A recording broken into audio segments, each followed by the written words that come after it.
안녕하세요, 제이제입니다. 오늘은 연인을 위로할 때 꼭 기억해야 할 것에 대해서 말씀드려 볼게요. 그럼 바로 시작할게요.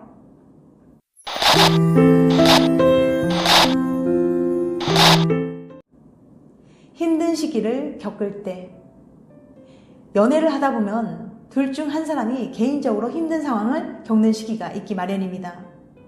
예를 들면 남자친구가 2년 동안 공부한 고시를 앞두고 있다거나, 여자친구가 졸업하고 힘들게 취업준비 과정을 겪고 있다거나, 남자친구가 진로 문제로 아버지와 큰 갈등을 겪고 있다거나, 갑자기 여자친구의 아버지가 돌아가시거나 하는 상황 말이죠.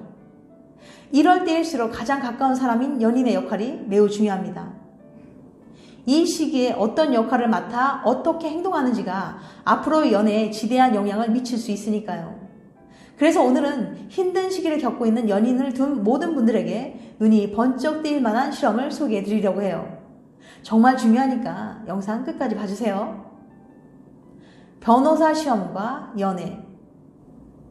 뉴욕 대학의 심리학과 닐 볼거 교수는 힘든 시기에 해주는 연인의 조언과 도움이 스트레스에 어떤 영향을 미치는지에 대해서 실험을 했어요.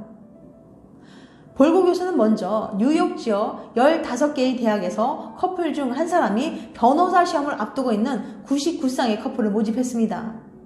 그러고는 커플의 각 사람에게 변호사 시험 D-Day 32일부터 시험 날까지 커플 사이에서 있었던 일과 그날의 스트레스 지수를 기록하게 했어요.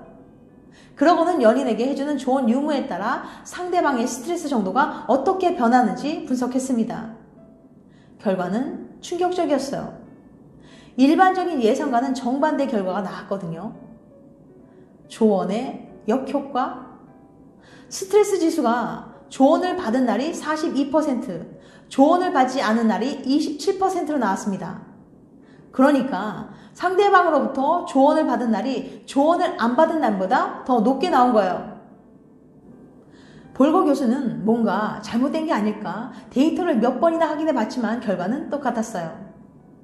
연인으로부터 조언을 받을 날에는 확실히 스트레스 지수가 더 올라갔습니다. 당황한 볼거 교수는 뭔가 놓친 건 없는지 커플의 기록 데이터를 면밀히 살펴봤습니다. 그러다가 아주 재밌는 사실을 발견했죠. 한 커플의 일기를 한번 살펴볼게요. 2021년 1월 29일 일기. 질문: 오늘 상대방에게 도움이 될 조언을 해줬나요? 대답: 네, 힘들어 보여서 조언해줬어요. 반면에 상대편: 오늘 상대방에게 조언을 들었나요? 답변: 아니요, 그런 일은 없었어요. 같은 날 두 사람의 일기 내용이 완전히 다른데요. 이처럼 커플 일기에서 조언 여부가 불일치하는 날을 발견한 거예요. 한 사람의 일기에는 상대방으로부터 조언을 받았다는 기록이 없는데 정작 상대방의 일기를 보면 분명히 상대방에게 조언을 해줬다고 되어 있는 거예요. 그리고 그런 날의 스트레스 지수를 봤더니 글쎄, 스트레스 지수를 볼게요. 조언을 받은 날 42%, 조언을 안 받은 날 27%. 조언을 안 받은 날이라고 생각했는데 상대방은 조언을 해줬다고 기록한 날은 21%로 나왔어요. 그 어떤 날보다도 스트레스 지수가 낮은 날로 나타난 거죠. 대체 왜 이런 미스터리한 결과가 나온 걸까요? 보이지 않는 조언. 이 실험 결과에 대해 볼거 교수는 이렇게 설명했습니다. 누군가로부터 위로나 조언을 받으면 그런 말을 들은 사람은 마치 문제를 스스로 해결할 수 없는 사람이 된 것 같은 느낌을 받을 수 있어요. 더불어 조언을 해준 사람에게 뭔가 빚진 느낌 또는 조언받은 대로 해야 한다는 압박 같은 것을 받기도 하고요. 그래서 상대방으로부터 조언을 받은 날에 오히려 스트레스 지수가 올라간 거예요. 그렇군요. 그럼 조언 여부가 불일치하는 날 스트레스가 더 낮아지는 건 왜 그런 걸까요? 이런 날은 말하자면 연인이 보이지 않는 조언을 한 거예요. 분명히 조언을 하긴 했는데 상대방이 조언을 받았다는 사실을 느끼지도 못할 정도로 아주 간접적인 조언을 한 거죠. 직접적인 조언이 줄 수 있는 여러 문제들을 최소화시키면서 조언을 통해 실질적인 도움을 준 거죠.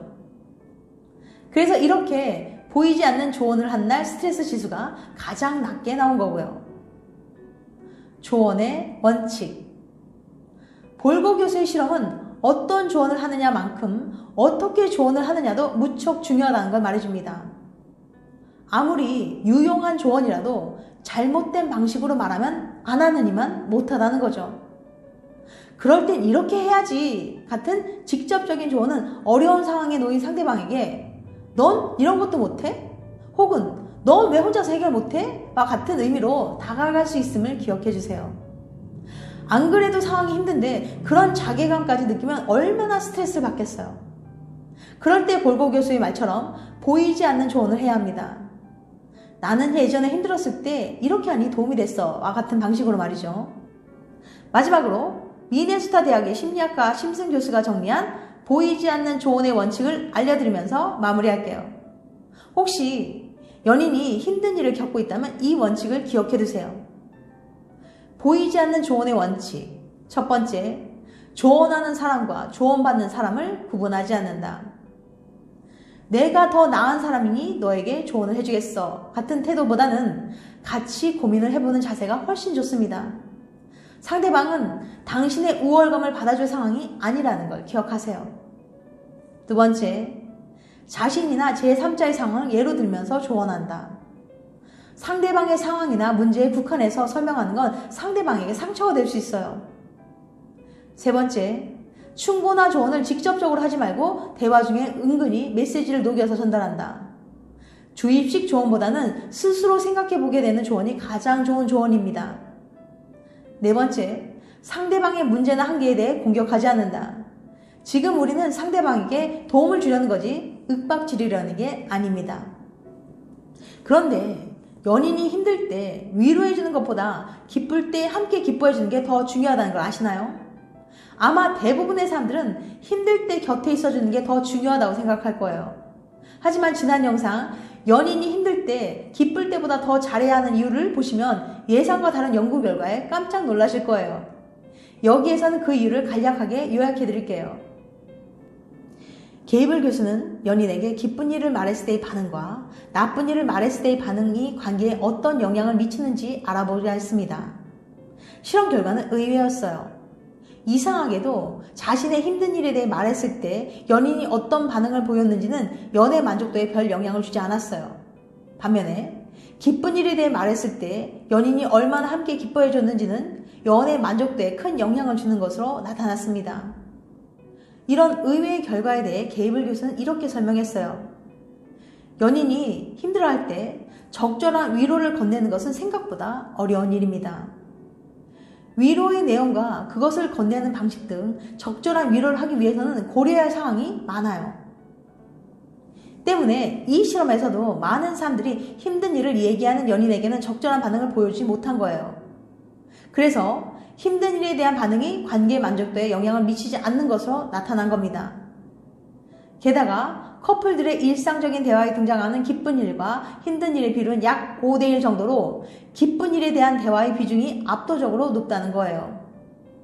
이런 면도 기쁜 일에 잘 반응하는 게 영향력이 더 크게 나오는 요인이랍니다. 나의 일을 마치 자기 일처럼 기뻐해주는 연인의 모습을 통해 사람들은 현재 관계에 대해 더 많은 신뢰와 애정을 갖게 돼요. 이것은 연인이 힘들 때 적절한 위로를 건네는 것 같은 효과지만 그것보다 훨씬 쉽고 자주 있는 상황이라는 게 장점이죠. 사람들은 보통 연인들이 힘들어할 때 어떻게 해야 하는지에 대해서는 특별한 관심을 쏟는 반면 연인에게 기쁜 일이 생겼을 때 어떻게 해야 하는지에 대해서는 그만큼 중요하다고 생각하지 않는 경향이 있어요. 하지만 결과적으로는 연애 만족도에 더 큰 영향을 주는 것은 연인이 기쁠 때 어떻게 반응하느냐의 만큼 상대방에게 좋은 일이 생겼을 때 자기 일처럼 진심으로 기뻐해 주도록 노력해보세요. 물론 그래도 연인이 힘들어할 때 위로와 공감을 해주려는 노력을 게을리해서는 안 되겠죠. 행복한 연애란 결국 두 사람의 노력을 통해서만 가능하니까요. 지금까지 연인을 위로할 때 꼭 기억해야 할 것에 대해서 말씀드렸어요. 다음에는 더 재밌고 유익한 영상으로 찾아뵐게요. 끝까지 시청해주셔서 감사합니다. 다음에 또 봬요. 안녕.